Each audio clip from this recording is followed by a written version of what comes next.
చూడు 4 కలర్ పెట్టుకుంది. 4 కలర్ కాదు, ఒక కలర్.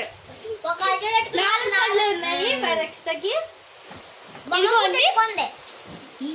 ఇదిగోండి మా అల్లరి పిల్ల హైదరాబాద్ తెలంగాణ బిడ్డ. ఇదిగోండి మా మమ్మీ అండి. అత్త మాటలోకి నాతో పాటు శకుంతల ఆడుతుందా?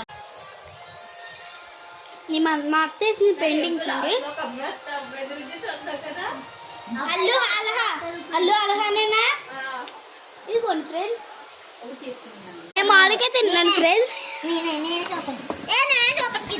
పుల్లగా ఉంది ఫ్రెండ్స్. Bye friends. వీడియో నచ్చుంటే